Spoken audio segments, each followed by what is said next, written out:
I turned around and left without a word. Not out of shame, but because I knew a lesson was about to begin. It was Zach's engagement party. Denver.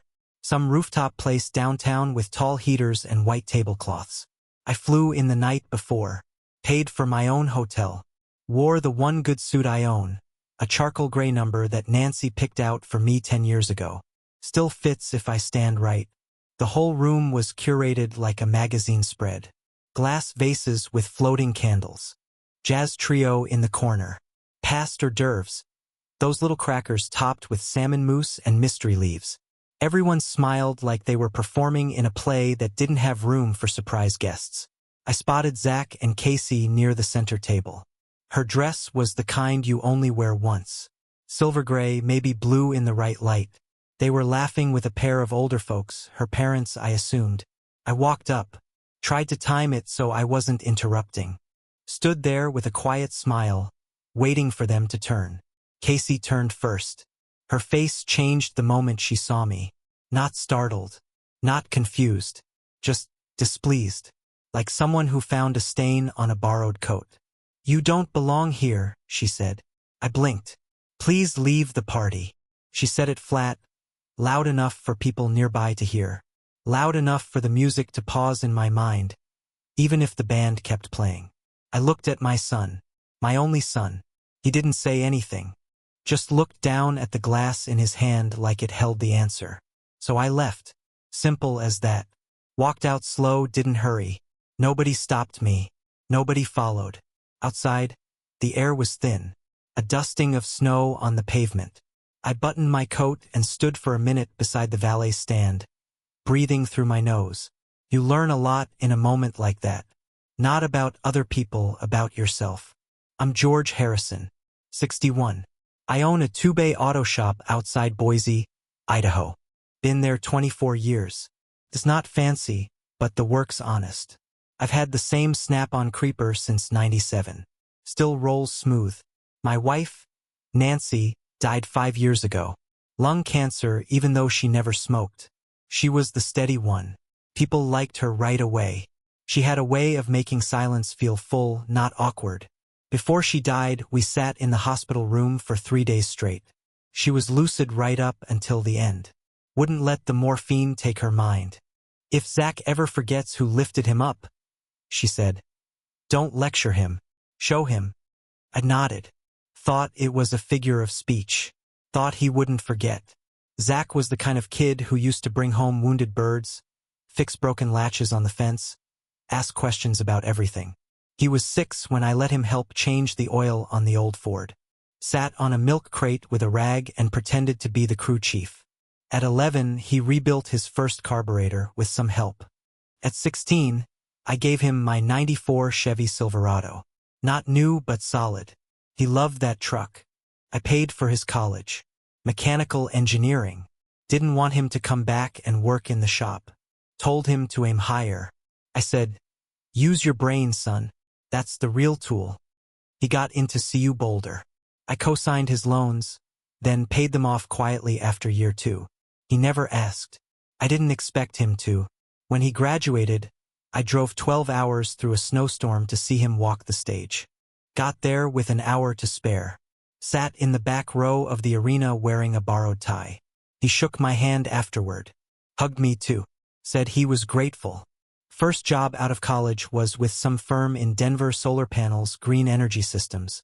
He moved into a new-build apartment with granite countertops and someone else's idea of modern furniture. I helped him move. Slept on an air mattress in his living room for 2 nights while we unpacked boxes. He called me the muscle. We laughed about it. Casey came into the picture a year later. Law school grad. Smart, polished. The kind of girl who always looked camera-ready. The first time I met her was Thanksgiving. I flew in early, helped him prep. I brought a pumpkin pie Nancy used to make. Took me 3 tries to get it right. Casey was polite. Smiled with her teeth, not her eyes. Asked what I did. I told her about the shop. Her smile flickered, just for a second. Zach asked me to wear something a little more formal than my usual flannel. So I wore slacks, button-down shirt, even polished my boots. Dinner was fine. Nothing wrong exactly, just quiet in the wrong ways, like they were waiting for the evening to end. After dessert, I offered to do dishes. Casey said they had a system.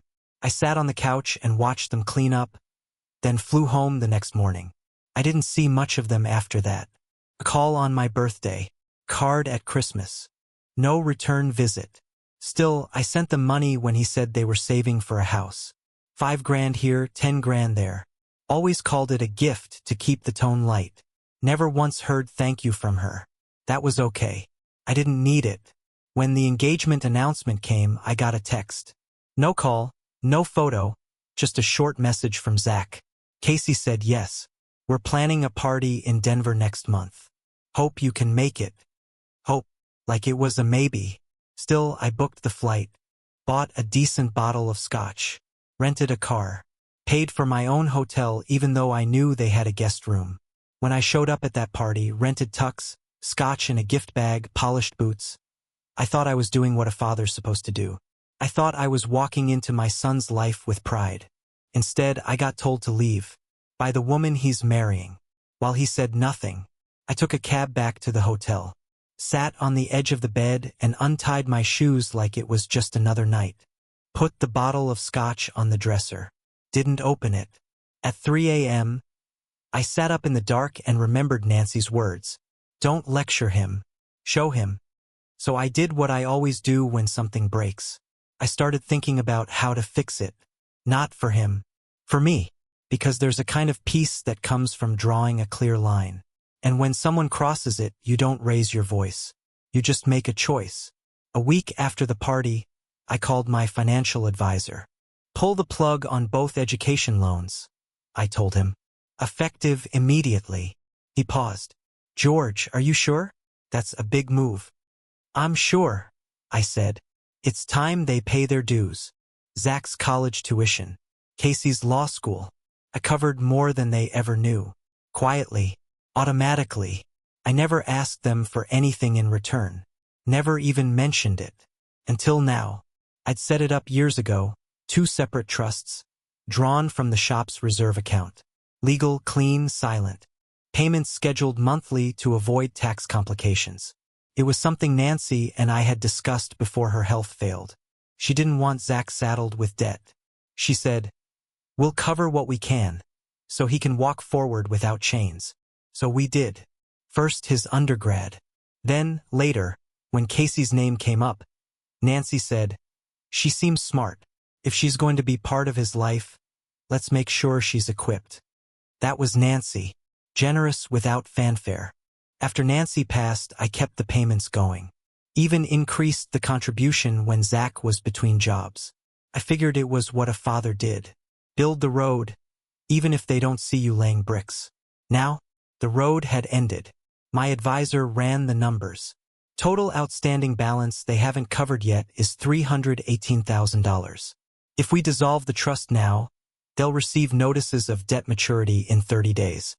Do it, he sighed. All right, but this won't be quiet. You'll hear from them. I'm counting on it. I didn't rush anything after that. Just sat on the porch each evening, drank my coffee from the tin mug Nancy bought in 1994, and watched the sun drop behind the cottonwoods. Felt like the world had slowed down in a good way, like silence had a weight. Then the storm hit. Phone calls, voicemails, emails, texts, all from Zach. None from her. First it was confusion. Dad, did something happen with the trust? Casey says her student loan account got flagged. Then panic. There's a payment due in 2 weeks. We can't cover that. What's going on? Then anger. Dad, this is serious. You can't just pull funding like this. That money was promised. Then silence again. And somewhere in the middle of all that, someone posted a video online. A short clip, 30 seconds, maybe, filmed at the engagement party. The moment I walked up to the table. The moment Casey told me to leave. Clear audio. My face. Her voice. You don't belong here. Please leave the party. Then, my son, staring into his drink. Then me turning and walking out. No drama. No words from me. Just that. And it was enough. The internet did the rest. First a few hundred views, then tens of thousands, then headlines. Bride-to-be boots future father-in-law? But guess who paid the bills? Viral humiliation. Man quietly leaves party he funded. She said he didn't belong. Turns out he paid for her law school. I didn't post it. Don't know who did. Maybe someone who saw the look on my face. Or maybe someone who knew how hard it is to keep quiet when dignity gets spit on. Either way, it spread. I didn't check the comments. Didn't need to. But people started recognizing me in town. At the grocery store. At the post office. Even one of the high school kids from down the road stopped his skateboard and said, "Hey, you're the guy from that video. That was cold, man. Respect for walking out like that." The mechanic who works the second bay in my shop, Travis, came in one morning and said, "Boss, you're famous." My wife cried watching that clip. Said the way you didn't flinch, that was real man stuff. I just nodded. Went back to work. But it kept growing.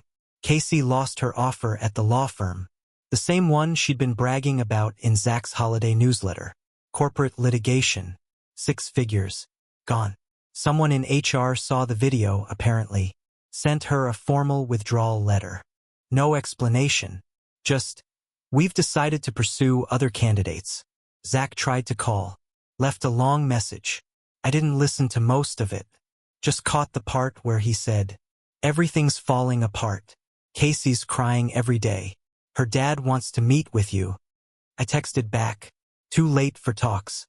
Lessons have a price." And I left it at that. That night, I poured myself 2 fingers of the scotch I'd brought to their party. The bottle had sat untouched on my dresser for 2 weeks. I didn't even remove the ribbon. Just slit the seal and drank it neat. Nancy would have said, "That's the good stuff. Save it for a real occasion." Well, this was one. It wasn't about revenge. Not really. It was about clarity. And finally being seen, not by strangers online, but by the people who had blurred me out of their own picture. 2 days later, a letter arrived at the shop. Certified. Return address from Casey's father, Gerald Matheson. Attorney at law. It was formal, dignified, almost too polite. Said he wished to meet in person. Said there had been a grievous misunderstanding. And that he hoped we could resolve things amicably. Included a business card, embossed with gold. I threw it in the glove box. People like Gerald had spent their lives in offices where men like me came in through side doors. Maintenance, delivery, consultation. We don't sit at the big tables. We fix the toilets when they leak. We patch the walls when tempers flare. They don't understand what it means to build something with your hands. To work until your back feels like concrete. To hold your own tongue while watching your son slip further into someone else's image of success. But now I had their attention. Casey's family tried to scrub the story. PR teams reached out to TikTok. Some videos got pulled. Others re-uploaded. Once it's out, it's out. That's the rule. Meanwhile, messages poured in from strangers. A woman in Ohio sent me a photo of her father and said, "He gave everything too." I didn't see it until it was too late. A man in Nebraska offered to pay off the remainder of the trust. I declined. One message just said, "You walked out with more class than that entire room." I kept working through it all. Oil changes, brake jobs, diagnostics. Travis handled the social media attention. Told people I wasn't taking interviews. Said, "Mr. Harrison isn't available for comment. He's under a no-nonsense policy." The joke caught on. Some guy printed t-shirts, "Walk out like Harrison." Someone else made stickers with my face and the caption, "Don't lecture, show." I didn't wear one, but I kept the envelope from Casey's father. Tucked it under the seat in the truck. A reminder. Zach called again. This time he didn't ask for anything. Just sat on the line for a minute before saying, "I didn't know about the loans." "I know. I didn't know you paid for the party. You didn't ask." Long silence. "We messed up," he said. "No, son. You chose. That's not a mess. That's a decision." He was quiet. Then, "What happens now? You learn. You start paying your own bills. You carry what you signed up for. That's how you grow. What about Casey? That's between you and her. But tell her one thing. What? Debt's not always about money. Sometimes it's about grace. I hung up.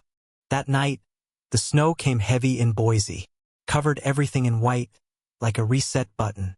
I stepped outside and stood in the stillness, watched the plow lights flicker down the street. Somewhere in Denver, my son was learning the weight of choices. And I was finally standing on solid ground again. They showed up 2 weeks later. No warning, no call ahead. Just a knock at the door on a Saturday morning while I was rinsing grease from under my nails. Zach stood there in a flannel jacket I hadn't seen before.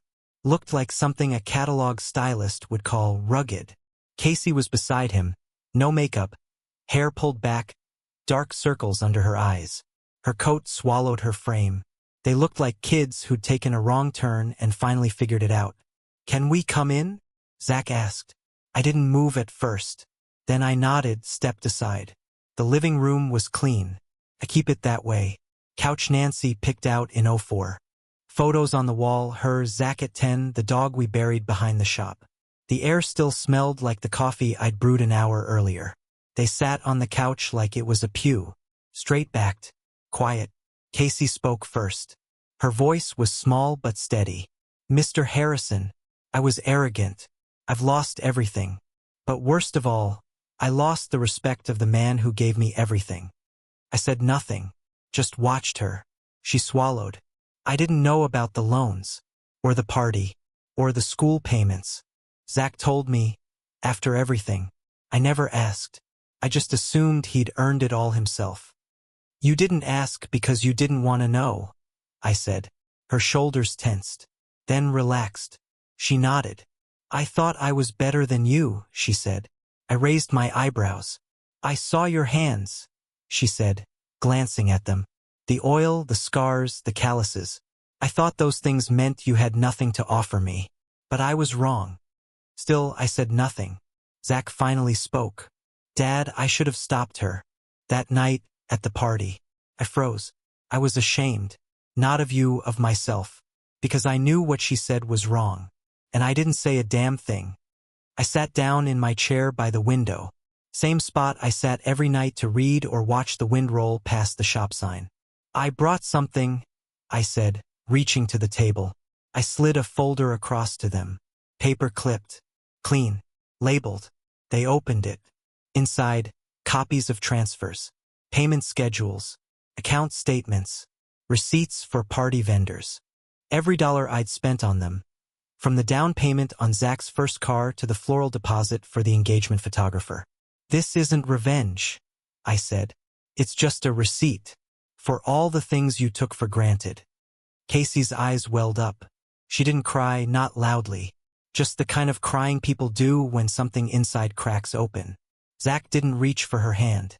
He just stared at the papers like they were in a language he never bothered to learn. "I'll pay it back," he said. I nodded. "One payment at a time. I'm not asking for a lump sum. I'm asking for responsibility." "I want to earn your trust again," he said. "That's not earned through words, son. That's earned in how you show up."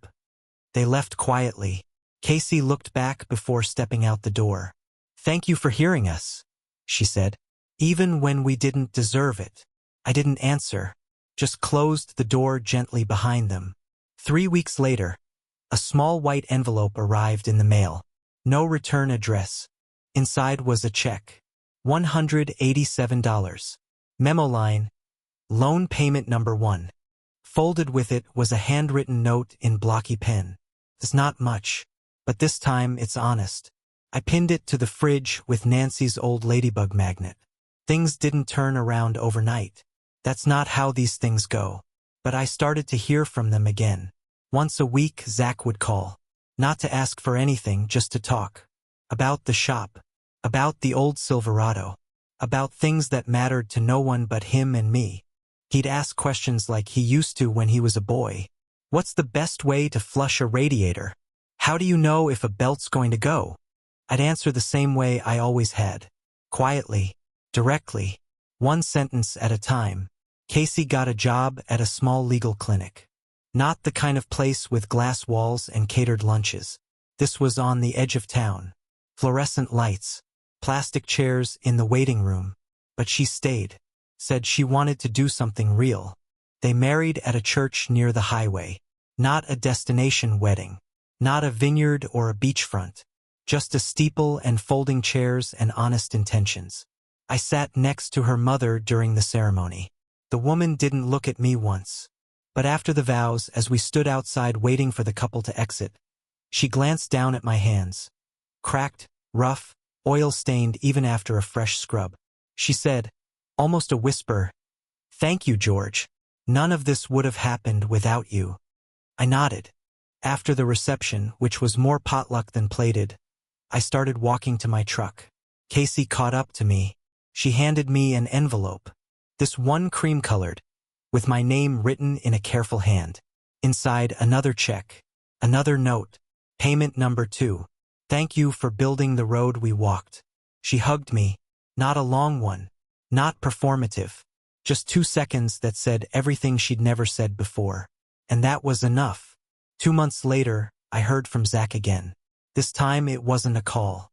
It was a knock at the shop door, just after closing. I opened it, and there he stood, holding a car seat. "Meet Nancy," he said. Tiny thing. Red-faced. Loud lungs. Named after the woman who told me once, if he ever forgets who lifted him up, show him. She didn't cry when I held her. Just wrapped her whole hand around one finger of mine and blinked like she already knew me. Zach didn't say anything. Didn't have to. The shop was quiet. Smelled like grease and winter air. I leaned against the counter and rocked her slow. Behind me, the invoice printer clicked on, then off. That's when I knew. The lesson had landed. Not with words. Not with threats. But with the one thing that never lies. Time. Time is what teaches you who a man is. Time is what tells you if the roots held when the storm came. And time had told me something simple and unshakable. The current flows again. Only now it flows in both directions. Zach shows up most Saturdays now. Doesn't say much when he walks in. Just hangs up his jacket, grabs a rag, and nods toward whatever job I've got up on the lift. I hand him the wrench and we go from there. It's not about the repairs anymore. Not really. It's about the work, the rhythm, the hours we don't need to fill with talk. There's dignity in that. Some days Casey comes too. Brings lunch in a brown bag. Sandwiches wrapped tight, 2 apples, a thermos of soup. Leaves them on the bench and sits in the office with Nancy. The baby, not my wife. She named her Nancy. Said it felt right. Said the name belonged to someone who gave more than she took. Little things loud when she's hungry, but calm in my arms. I think she likes the smell of the shop. Motor oil, sawdust, steel. Reminds her of home, maybe, of something steady. They don't ask for money anymore. Not once. Every month, like clockwork, a check comes in the mail. Sometimes it's small. Sometimes it's less small. Always on time. The memo lines are different each time. For Boulder. For the first car. For walking out. That last one made me sit down for a bit. Just to breathe. I haven't cashed a single one. I don't plan to. But I keep them in a drawer by the ledger. Not for spite. Just as proof. Proof that what I gave wasn't invisible after all. Zach's hands are different now. Used to be smooth. Soft. Typing hands. Office hands. Now there's grit in the creases. Cuts on his knuckles that he doesn't notice until they bleed. I don't say anything. Just leave the first aid kit open on the workbench. I taught him that when he was 7. If something's bleeding, don't panic. Just fix it, clean it, move on. Took him 30 years to hear me. They're renting a small place now. Lost the condo when the firm pulled Casey's offer. Didn't ask for help. I respected that. Casey picked up work at a legal aid center, debt cases, housing disputes, immigrant papers. She says it's different from what she trained for. But it's honest, she told me. And it matters. She drives an old Civic now. Paint's fading. Tires need rotation. She asked if I could take a look last weekend. I said sure. She offered to pay. I said, I'll add it to the invoice. You can mail a check. We both smiled.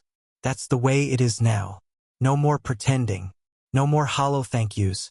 Just real things said in real ways. I see Nancy most Sundays. The baby. They bring her by after church. I don't go to services anymore. Haven't since my wife passed. My pew's out back in the shop. My prayers are small and mechanical. Keep the roof tight. Keep the light steady. Let the wrench turn smooth. But when they pull into the gravel lot and hand me that bundle wrapped in fleece, I feel like maybe something bigger's still listening. The first time they left her with me for a few hours, Zach looked nervous. "You sure you're okay?" he asked. "I raised you, didn't I?" He scratched the back of his neck. "Yeah, that's what worries me." I laughed. First time in a long time it felt easy. He handed over the diaper bag. Looked at me like a man handing his past to his future. That night, I fed her warm formula from a bottle that steamed in the winter light. Held her until her eyes gave up the fight. She slept on my chest while a ball game hummed low on the radio. Her breath soft. My heart steady. I thought of Nancy. What she'd say if she could see us like that. She'd smile.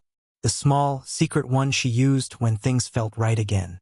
The town hasn't forgotten either. People still bring it up sometimes, the video, the walkout, the fallout. The postmaster asked me last month, "Ever think about writing a book?" I told him I'd rather build a bench. Something useful. The lady at the bakery gave me an extra roll the other morning. Said it was for the man who walked out with more grace than anyone else in the room. I nodded. Paid anyway. Grace shouldn't be free.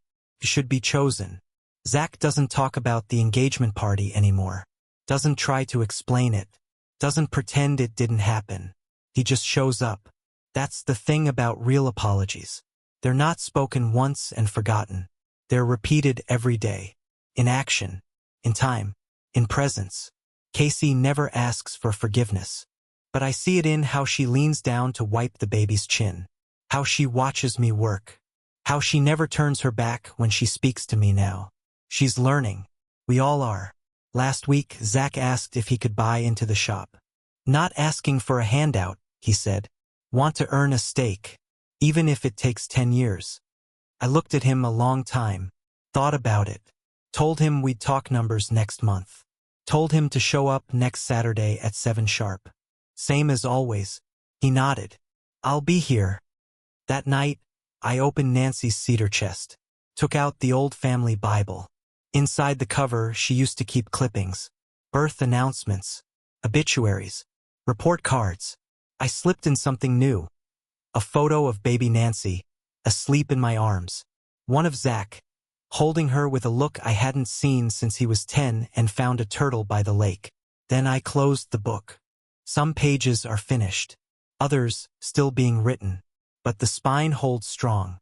The next morning, I was in the kitchen making eggs when I heard a small voice behind me. "Papa." She stood there in her socks, clutching a wooden spoon.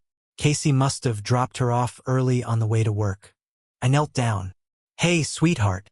She held out the spoon like it was treasure. "For you." I took it, held it like gold. Sometimes, forgiveness isn't a speech. Sometimes, it's a toddler handing you a wooden spoon at 6:30 in the morning. And it's enough.